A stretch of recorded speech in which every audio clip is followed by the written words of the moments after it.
Tuko na Njeri. Sasa ni Njeri photographer. Ndo hapo sasa kwenye mitandao kwenye studio yo mambo yanaenda mengi huko.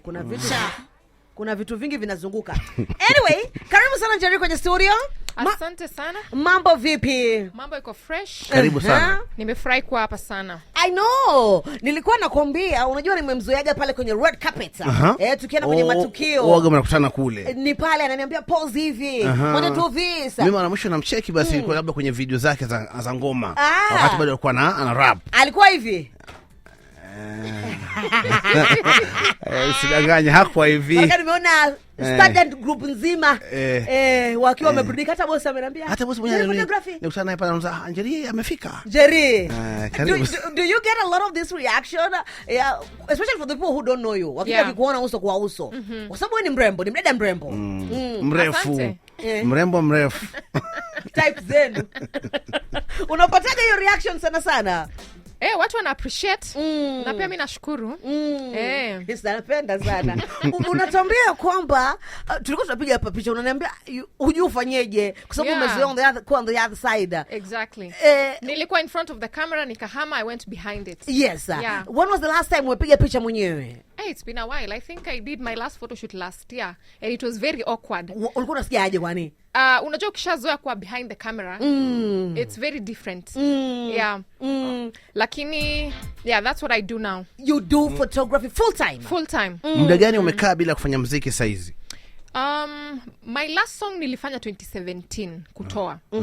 And then I said that's it. Baada hapo katoka kwenye music kabisa. Nikatoka kwenye muziki kabisa, nikaanza kufanya training.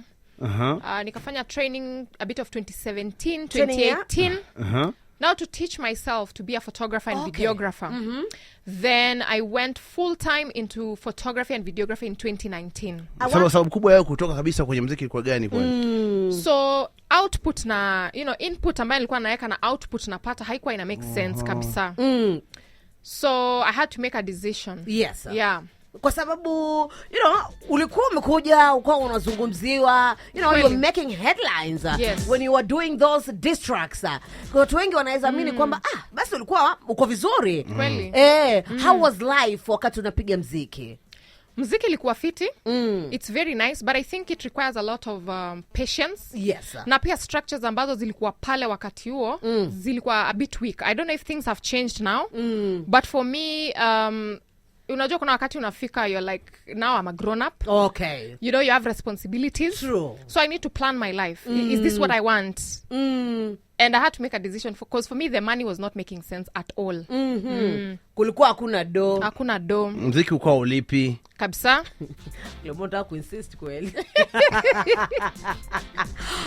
Njeri, I think for many people want to know, because you see kipindi hicho cha music tunasikia tu Njeri. Even Njeri ni nani? Umetokea wapi? Where have you grown? Mimi nimegrow up Kabete. Went to Kabete Vet Primary School, went to Ngara Girls. After that I joined the University of Nairobi. University pale umesoma nini? I was doing journalism and media studies. No way. Yes. No way. Lakini bado sija graduate. Wewe mwenzetu. Mpaka saizi bado hujagraduate. Bado because I have to get into work, but it's something I'm really pressing to finish. Okay, mbona insist nini? Sisi ni wengi tu hatujamaliza. Atuwenge na dropouts. Mshaingia kazini. Na sisi tuko hapa tuko job na wewe. Wewe uligraduate tuko pamoja. Ndio hiyo sasa. So what was the dream wakati una grow? I thought maybe I want to be a pilot. But wakati niliendelea kugrow nikakuwa very interested na mambo ya media. So that's why vile nilimaliza campus niliingia SOJ hapo. So unasema kwamba ulikuwa interested na mambo ya media. Ina maana kwamba ulikuwa unajiona wapi? On television, on radio, where? I wanted to be everywhere, but I wasn't sure. But when I got into music also, I just knew I wanted to be on screen or behind it. One of the two. I knew that was going to be my world. Okay. Because eventually, even as I'm doing photography and videography, the goal is to do film eventually. Nice. Yeah. So by the time unakuja kuacha mambo na muziki 2017 umesema, uko unajua story na photography? Ama ilibidi umeanza kujifundisha tena? But you see, I was still studying at SOJ. But music was something that was a passion to me, and I was hoping that it could be a career. But as I said, nikaona ni kama vitu hazingiani vile inafaa. Vile zinafaa kwenda. Angalia, tunaongea na Njeri. Njeri is a photographer. Ako in a very male dominated event. Mara ngapi unaendaga kwenye event na unakuwa the only female? All the time. Actually, the last event we met, you could see the number of men that were there. Yeah. Tuko na Njeri. Njeri is a photographer. Kitambo hapo awali alikuwa ana rapper. Nyama yasema jamani mulizeni ngoma za wasanii wengine zake hata kusikia. Hadi tuja tumkumbushe mwananchi bwana. Show ni na mwananchi Njeri.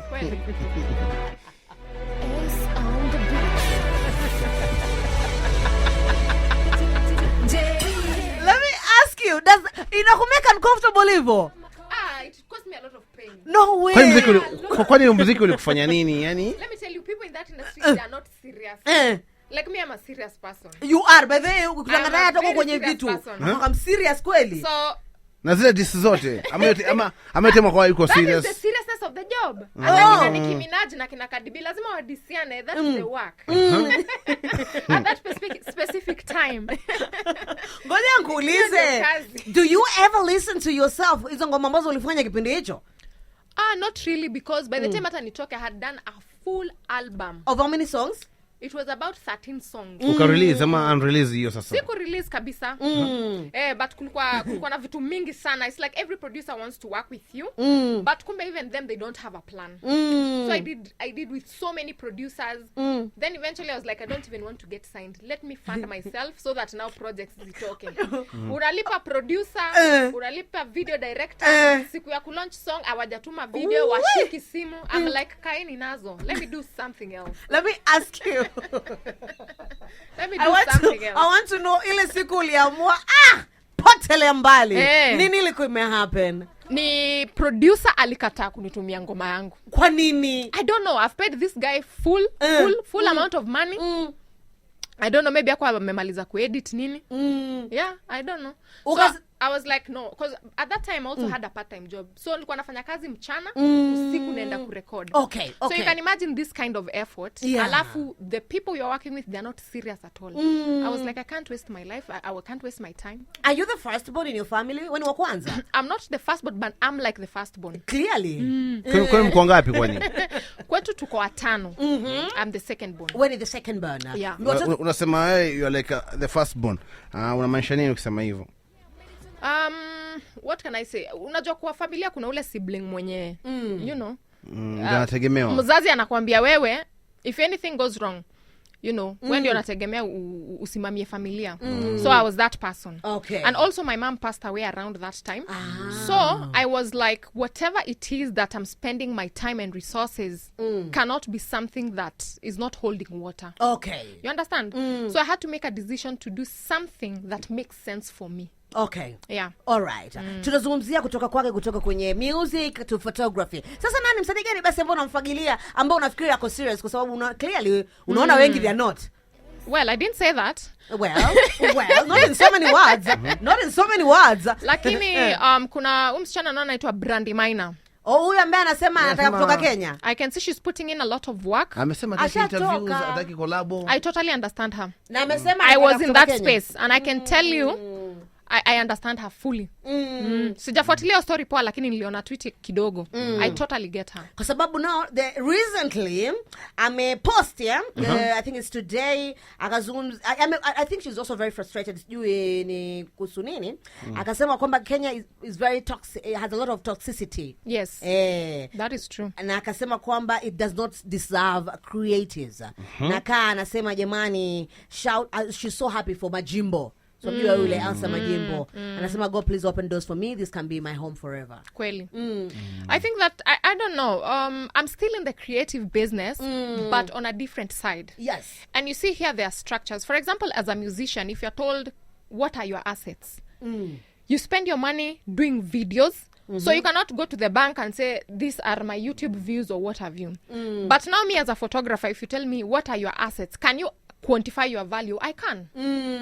You see? So inakuwa a bit frustrating. It's a very tricky space. Okay. You can make it and you can make it big time, but then there is the other side as well. Tuko na Njeri Photography in the house, ladies and gentlemen, boys and girls. Mdada ambaye sasa hivi katika piga picha sasa hizi tukizungumzia top photographers hapa Nairobi. Yupo kwa sasa kwenye ma corporate events, utamkuta sana pale akiwa anafanya kazi. Njeri, so tunazungumza jinsi ambavyo ulitoka kwenye mambo ya muziki. So tunazungumza sasa, wewe tell me, nani alikupatia kazi yako ya kwanza as a photographer? Na ilikuwaje? Ilikuwa ni fashion house, ilikuwa inaitwa Against All Odds. Yeah. Did you pitch ama walikutrustyaje kupatia hiyo kazi? Nilifanya collaborations na watu wengi sana. The makeup artists nini. So unapata kama the makeup artists are doing makeup for these people and you're photographing them, they will see your work there. Okay. So that's how the client saw me. Tukafanya kazi akapenda. They became my regular clients. They continued tagging me. Yani ilikuwa tu hivyo, digital, on the digital space. Digital space kwa ufupi imekusaidia sana. Na hivyo ndo kaendelea kupata clients sasa. Naweza sema that is my gateway for clients. Yeah. Umezungumzia collaborations. Kwa mtu ambaye haelewi collaborations with fellow, creatives. Yes. How does it work? You can look for somebody who is in your target market. Yes. Ama ile market ambayo unataka kufikia lakini bado hujaifikia. So unaweza kuwa request mfanye kazi pamoja. Amlipishani. Okay. So it's like you're making an investment and they're making an investment. And that way clients wanaweza kukuona.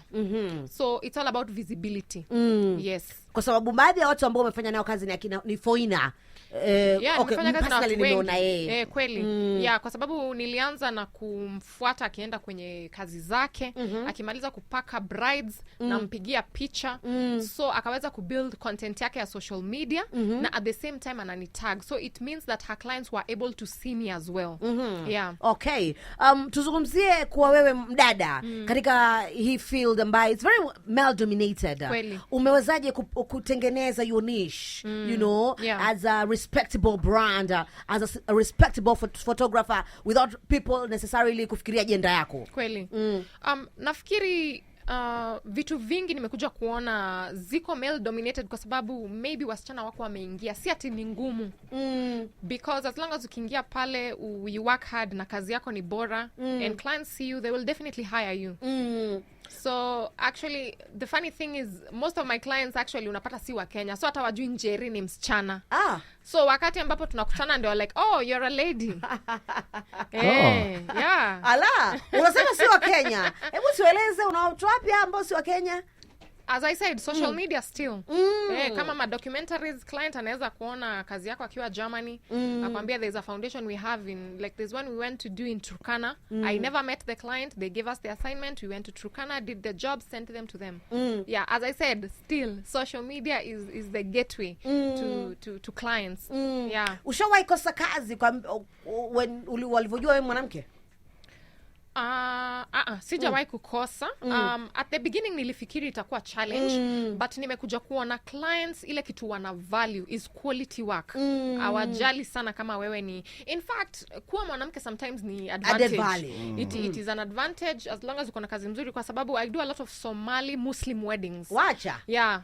So unapata kama wao kwa sababu ya issue ya nywele, wataki nywele yao ionekane na wanaume. So unapata tunafanya a lot of Muslim weddings kama wanawake. So kwa hiyo space wadada wengi wanahitajika pale. Okay. Kazi ipo. Kazi unasema kwa photographers wanawake wanahitajika mno. Kweli. All right. Yeah.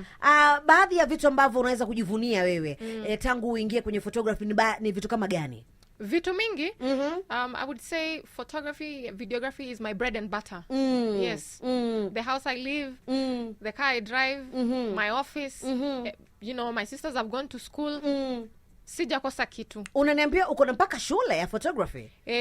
Kwanzia mwaka huu kianza, niliweza kuregister shule yangu inaitwa Maestro Photography Training Institute. Inaitwa Maestro. It's like you're a master. Okay. Maestro. Okay. Maestro Photography Training Institute. Na saizi tumeanza training. That's what we are focusing on right now. Ambayo ina deal na photography peke yake. Photography and videography. And much later we will focus on digital literacy skills. Yes. Wewe ndio mwalimu ama kuna watu umewaajiri? Mimi ni mmoja wa walimu, lakini pia kuna walimu wengine kwa sababu Njeri Photography is not just a person, it's a company. So there's a huge team. Na that's what we are focusing on right now. I think kuna kitu sijaelewa. Kwa hivyo photography is not just, still photos, hata videography inaingia humu ndani. Tumefanya mpaka documentaries, yes. Yeah. Wewe mwenyewe unashika kamera ama kuna watu ambao umewaajiri? Mimi mwenyewe nilianza peke yangu. Okay. Lakini as I started getting bigger jobs, ikakuwa I need more capacity. So I started recruiting. Even right now we are still hiring more people because the company is expanding and growing. Okay. Yeah. So saizi kazi yako kubwa ni gani? Kudirect ama pia mwenyewe pia unashika kamera una shoot? Actually nikitoka hapa naenda photo shoot. Kuna mdada moja ambaye amelaunch lipsticks, tunaenda kufanya that kind of photo shoot. So I shoot myself largely, lakini just because I'm here haimaanishi kazi iendelee. Kuna watu ambao wako field tayari. Kuna kazi bado inaendelea. Okay. Yes. Tuko na Njeri Photography, ndio mwanzilishi, ndio mkurugenzi.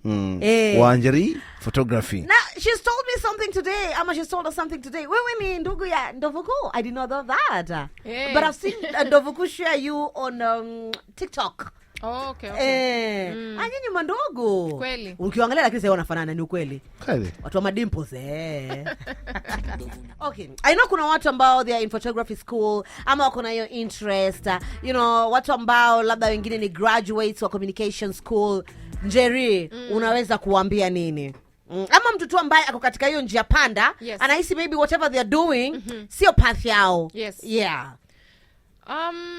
Nafikiri ni you need to focus, utengeneze plan yako, and you work on it. Yeah. Set small goals, set big goals. Yes. Pambana nazo. Saizi one of the challenges naona watu wengi wanapitia. Yeah. Hii generation inaitwa the microwave generation. Bas. Unaandika mtu miezi 2 anataka kukalia kiti chako cha boss. Wajua, I was about to ask you that. Mojawapo ya changamoto mimi, acha nisiongee mimi, acha nipumzike leo. Mojawapo ya changamoto kubwa ambao nimeongea na, many young entrepreneurs or business people is getting the right staff. Yes. Hicho ni kitu ambacho wewe kinakusumbua ama ni kitu wewe unadilaje nayo? Sorry, just rephrase. Getting the right staff. Oh yeah, that is a huge challenge, I'll tell you that. And that is why we decided to get into training. Kwa sababu hata photographers wengine ambao wako na studio Nairobi. Yes. Because they know now I'm into training. They tell me, Njeri, can you send us retouchers? Hakuna retouchers Kenya. Most of the big photographers in Nairobi, we are sending our work to Nigeria to be edited. Wow. Yes. So hiyo ni kitu ambayo wa Kenya maybe they can think of getting into. It requires a lot of concentration and sitting down and focusing. So I don't know if that's an issue or what is the problem. Okay. Yeah, but I can tell you for sure there is a gap. There is a gap for that. Okay. Kuna mwenzetu amesema kazi ya mkono. Jamani tusimwache nyuma mtu yule. Sasa that's the problem. Na Kakamega basi. Hapo ndo shida inaingilia. Shida iko wapi? You see me as an employer. When I employ you Mwende, I want someone who is skilled. And probably someone who can solve a problem for me or do something that I can't do. Kwa sababu if you're talking about watu wa mkono, how many are they? All over. And how much money can you earn as a mtu wa mkono? So the only way you can be able to get a job and a good job for that matter is to upgrade your skill and make sure that you're really good at your work. Yeah. That way you can negotiate anywhere and you know it's going to be very easy to get into the job market. So unapata watu wengi hata wakitoka because maybe nimekuwa na interns hapa kule mpaka I said I'm not going to take interns anymore. Unaambia mtu, can you set up for me? I have a client at 11. They don't even know how to open a tripod. Wow. So I don't know kama ni nafasi ya practicals za wapati kule ama ni nini, but for sure there is that gap of them coming from school and getting into the job market. Iko. Okay. Yeah. Mimi nashukuru sana for honoring our invite. Yes. And I'm so sure many people maybe would like kuendeleza hii conversation elsewhere. Watu wanaweza kukufikiaje? Instagram, Facebook, Twitter, kila mahali ni Njeri Photography. My website pia ni www.njeriphotography.com. Yes. Yes. Your last word to the budding Generation Z? Gen Z, I don't know. Gen Z wametupiga character development. My God. Wamwanzo lazima wao wamekupiga sana kwa sababu kwenye industry uliopo najua una wahaya wengi. I don't know. I don't know. I'm not a Gen Z, but mambo yao ni ngumu. I had one who was my personal assistant. Akafanya? Yeye akitoka 5 p.m. anakwambia Njeri, I've clocked out. Please do not call me. Don't. Anashikwa na depression. Don't. Unaona? Naona hiyo kazi. And it's very important to understand where you work. You know, what support do you provide? Yes. Very important. So unapata maybe wanakuwa left out because of, you know, vitu kidogo tu. But sijui kama ni COVID iliwa affect. Unajua wamekuja, I don't know. Ama pia ni, I have no idea. But there is something si ya kawaida yani. Shukran Njeri kwa kuja. Mimi personally nimefurahia kwa sababu nimepata mtu finally ambaye tunaongeanga lugha moja. Kama mnaona sasa, kumbe sikuangi weird. I'm not weird. The things she's talking about. Yeah. Ni vitu ambazo tunaelewana. Shukran sana. Njeri tuko mbele pamoja. Thank you very much for having me. Yes. Nimependa. Na zaidi